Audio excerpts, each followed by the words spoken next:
Hi guys, Selena Walker here, naturopath and nutritionist living deep in nature, and today I'm talking about growing potatoes. So I'm just about to start planting out my potatoes and some crazy looking okra, and I thought I would show the journey and share the journey with you guys as it might help and inspire you to grow your own potatoes.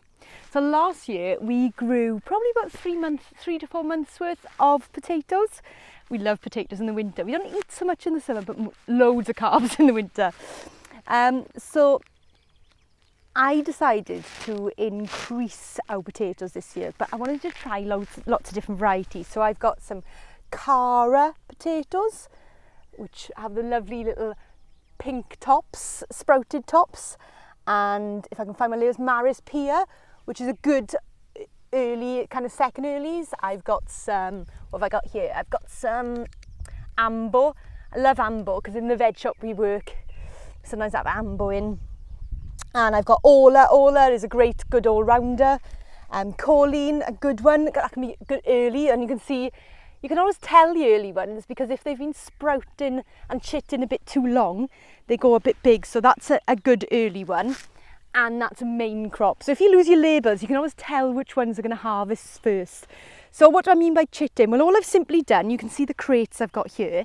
I've just left them somewhere. In fact, I use these mushroom crates because I can stack them and put them in the corner of the room until they start to grow. You've probably had potatoes that have gone to the back of your cupboard and ended up like that anyway. And then you simply pop that into the earth. And it's that easy to grow potatoes. I've also got some this year. I've got some heritage variety, so I've got some Heidi Red and some what ones are those? Those the Blue Annalise, and then I've got some Gatsby, which are a great, good all-rounder. And what are these ones here? Have I lost my label? Let's have a look.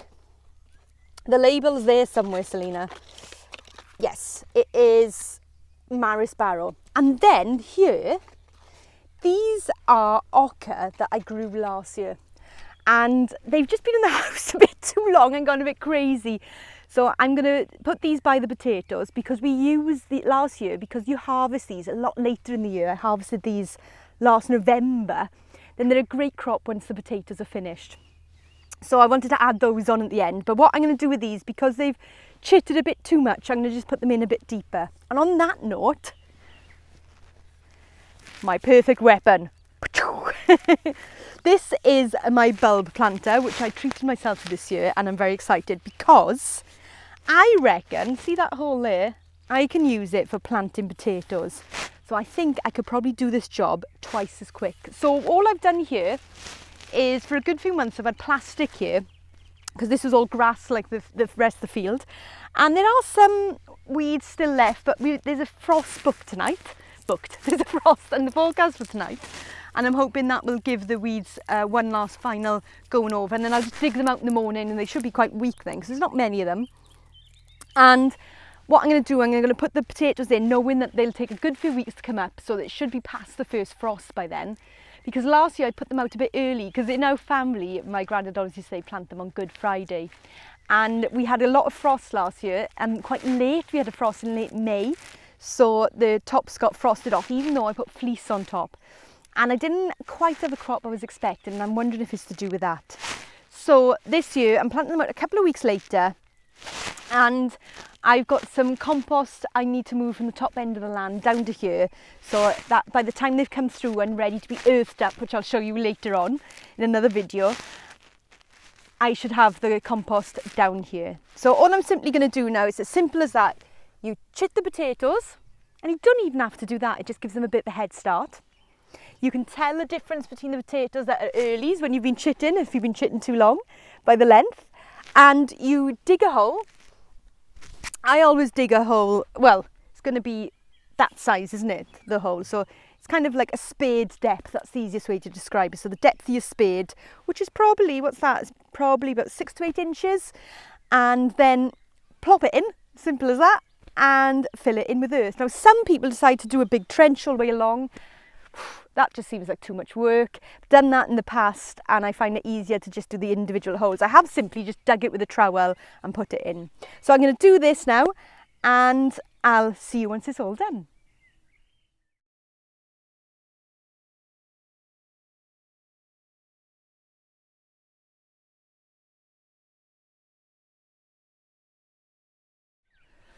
Okay guys, so that's all the potatoes planted. I think it took up a bit more space than I was expecting. I always measure roughly with my feet. And when I come to doing it with a measuring tape, and then I tend to get bored halfway through using the measuring tape. So my measurements are never exact, but neither is nature. Nature plants things in the perfect spacing, and I trust that this has all been planted in the perfect spacing. So the potatoes are planted. I use this for the majority of it. Sometimes I was a bit dubious about whether it was deep enough, but then I thought, do you know what? This is saving me loads of time. I'm planting twice the amount of potatoes that I want to. Just go with it, Selena, and you can always earth up. And that is the beauty with potatoes. If you don't dig deep enough, you can earth up. And I'm set up this bed as no dig. So I didn't want to dig a massive trench. I thought, well, for me, no dig is building up, not digging down. And that's what I'm going to do with these potatoes. So I'll see how they come along. I'll do a video when I'm earthing up to show you how to earth up your potatoes. And hopefully I've inspired you to plant some potatoes. So the spacing I've used for my earlies, you get different kinds of potatoes. You get earlies, second earlies, early main crop and late. Now, because we get blight here, which is a disease that can kill potatoes, and it's the worst smell you will ever smell, a blighted potato.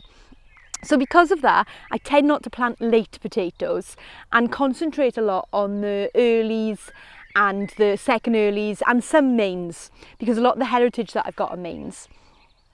And they need different spacing because the early potatoes, the plant is smaller and the potatoes are smaller. You know, they're a bit more like those salad potatoes, those delicious new potatoes. So I tend to do those about 30 centimetres apart.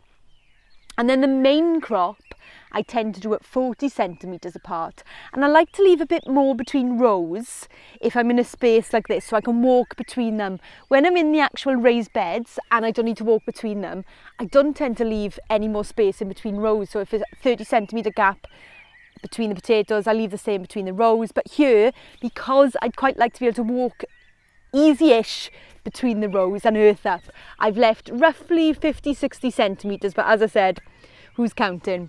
So hopefully that's inspired you to get some potatoes. You can even grow them in pots. I've grown them in pots when I didn't have an allotment, and when I had a small allotment, I always grew a few.